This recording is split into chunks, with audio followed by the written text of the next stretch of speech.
Welcome back, and thank you for staying with us. Before we went on that break, we were talking about the opportunity of the candidates to have an opportunity to do a rebuttal. And if you have any clarifications to make, please indicate, and you will have 1 minute. The candidate of the PDP indicated, right. Please go ahead. Well, let me clarify again what I said when I said fighting corruption is not an economic policy.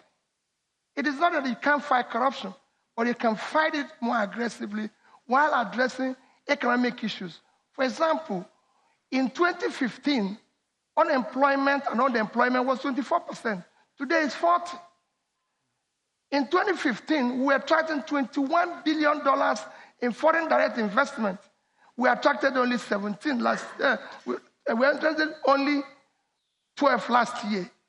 That means it's going to, our GDP was 520 in 2015. Our per capita was 2,500. Today it's under 1,900. If you look at our stock market, it's lost over 2 trillion in 1 year. So that is not any policy. You're not creating jobs. You're not doing the right thing, and you're just fighting corruption. You can't shut down your shop and be chasing criminals. Thank you very much. Thank you.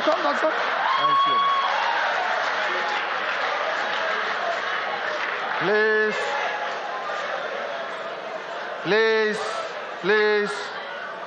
There are rules and guidelines to this debate. You are not allowed to cheer in the audience. You are not allowed to cheer, and you are not allowed to jeer at anyone.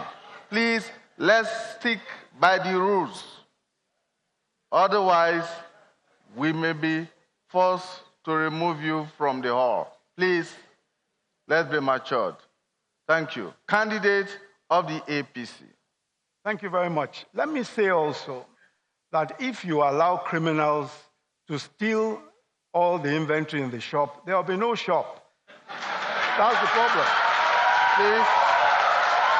That's the problem. Please. And what has happened to the Nigeria in the past 16 years is what the World Bank told us, that the major cause of our poverty is corruption.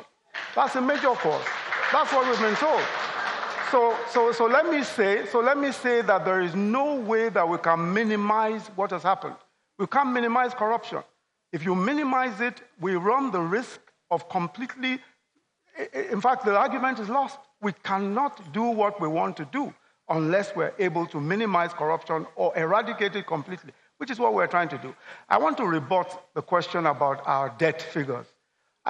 Frankly, I know that the candidate of the PDP knows very well. Unfortunately, sir, your time is up. Okay. And let me again say that each time you chair or jeer, you reduce the time of each candidate.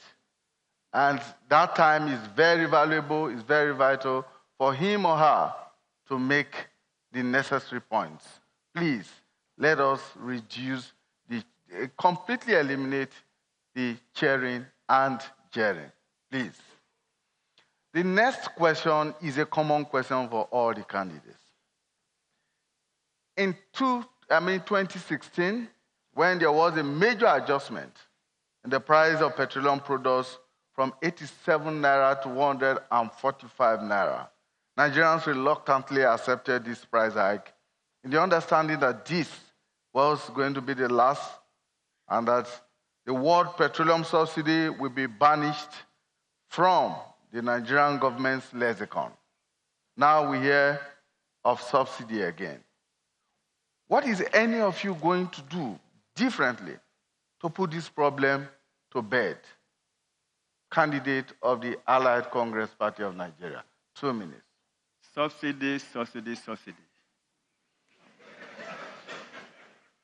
That has been the greatest opinion that the resources of this nation are being frittered away. What our government in power will do is to do away with subsidy. You do away with subsidy. Firstly, there are a lot of inefficiency in the system. The PMF, the petroleum importers, Sometimes it's round tripping. They do round tripping. In addition to this, there is no effectiveness in it. And let me tell you, by continuing with subsidy, we are killing the economy of this country and we are killing the people. We are doing away, our government in power, by the grace of God, will do away with subsidy. What we do is to deregulate the sector. In a situation where you fix prices, you are indirectly telling people not to come, because nobody will bring a capital into a venture that is not profitable. If petroleum product, if our crude petroleum is deregulated, there are international investors and local investors that will come to this country to come and establish industry, thereby creating so much job for our people. SCPN government in power will deregulate the petroleum sector because subsidy is not even in the interest of the common man. Some of us will have as many as 20, 30 cars. What are the common people on the street? The poor peasant farmers, what are they benefiting from it? Some of them don't even have a bicycle. The subsidy regime only favors the rich. And any policy or program of government that does not favor the poor and the common man on the street, I think should be do away with it. We will do away with subsidy so that we can create jobs massively. Thank you very much for our people. Thank you. Candidate of the ANN. Good evening, sir. Subsidy in Nigeria is fraught with corruption. And if transparency is being applied to the excess money being gotten from the balance of the subsidy, is going to tackle a lot of problems that has fraught the nation. What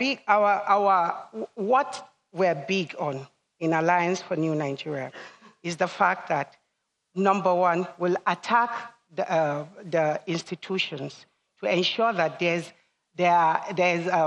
enough transparency, there's enough technological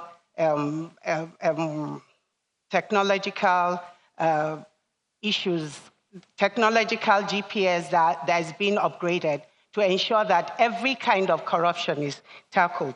If subsidy is being eliminated, what we want to do in Alliance for when it comes to is to, number one, diversify the economy, which I've mentioned before. If we're able to diversify the economy and stop the dependency on oil products, we'll have little or no problem at all with subsidy. And once we are able to get the residue of the subsidy, we're using it to also do the four important things that we've always talked about, talking about restructuring of our infrastructure. We're talking about ensuring that most of these excesses are being allocated to various structures like education, health, healthcare system, and all, talking about the complete overall of the